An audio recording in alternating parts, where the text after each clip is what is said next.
Assessing myocardial viability is a critical step in managing patients with chronic ischemic heart disease and left ventricular dysfunction.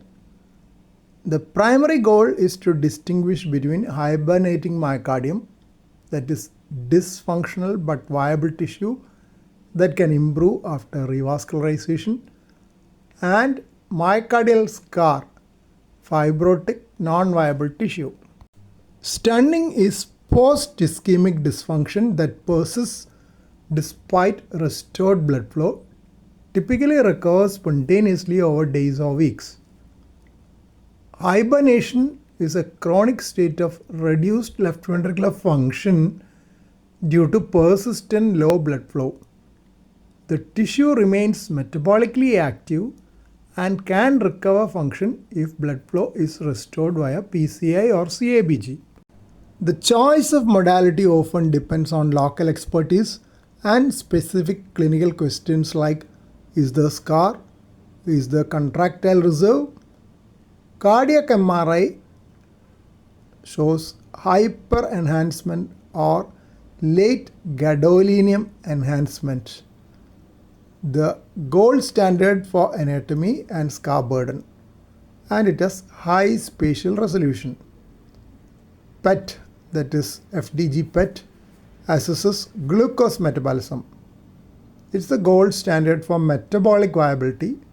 It identifies mismatch, that is low flow, high uptake.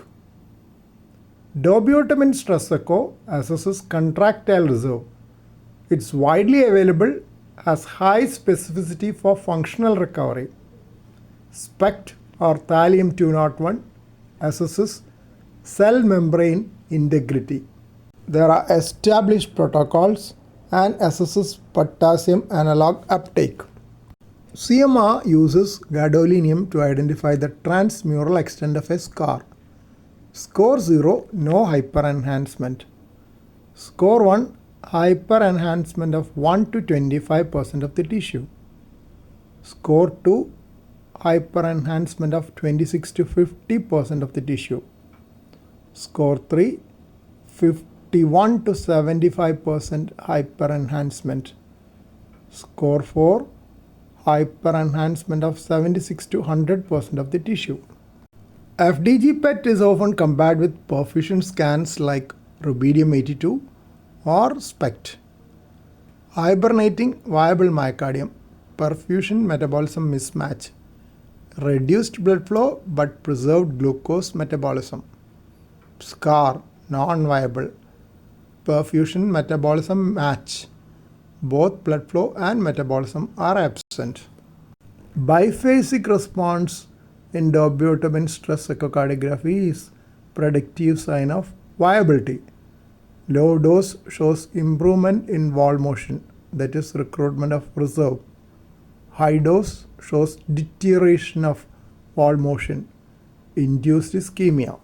The STICH trial and its long-term extensions, STICHES, have provided significant data on this topic.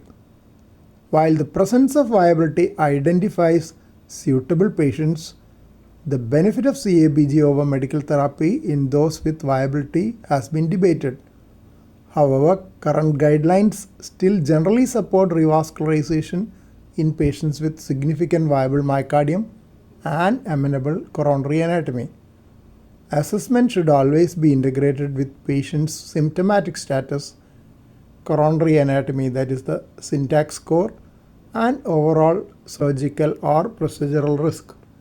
STICH trial evaluated whether CABG plus medical therapy, 610 patients, was superior to medical therapy, 602 patients, with an EF of less than or equal to 35% and CAD amenable to surgery.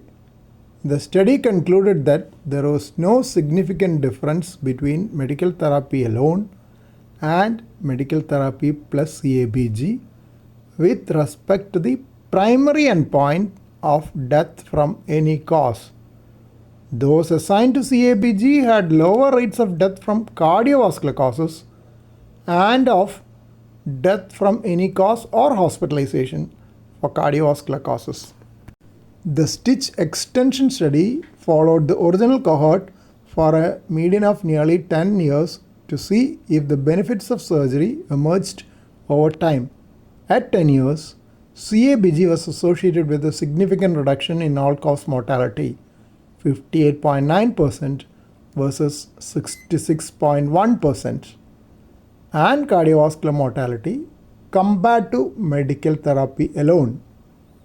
This confirmed that the benefits of CABG in heart failure with reduced ejection fraction are realized in the long term. In effect, early surgical risk offsets short-term benefit, while long-term survival favors surgery. The specific sub-analysis of STICH viability study assessed whether the presence of viable myocardium, noted by SPECT or dobutamine echo, predicted better outcomes with CABG. Of the 1,212 patients enrolled in the STICH randomized trial, 601 underwent assessment of myocardial viability. Of these patients, 298 were randomly assigned to receive medical therapy plus CABG and 303 to receive medical therapy alone. Though presence of viable myocardium was associated with a greater likelihood of survival, this relationship was not significant after adjustment for other baseline variables. In short, myocardial viability assessment did not identify patients with a survival benefit from CABG as compared with medical therapy. Long-term follow-up of this sub-study was published in 2019. The median duration of follow-up was 10.4 years. Findings did not support the concept that myocardial viability is associated with a long-term benefit of CABG in patients with ischemic cardiomyopathy. Presence of viable myocardium was associated with improvement in left ventricular systolic function irrespective of treatment option, but such improvement was not related to long-term survival. The newer revived BCIS2 trial, that was open label, published in NEJM in 2022, studied patients with ejection fraction 35% or less and substantial viable myocardium and randomized them to PCI plus medical therapy versus medical therapy alone. The primary composite outcome evaluated was death from any cause or hospitalization for heart failure. Study had a total of 700 patients. Revived found no benefit for PCI over medical therapy, even in a cohort defined by viability. This has reinforced the idea that identifying hibernation might not be the key to selecting candidates for revascularization. So what else is? The answer is yet to come, I presume.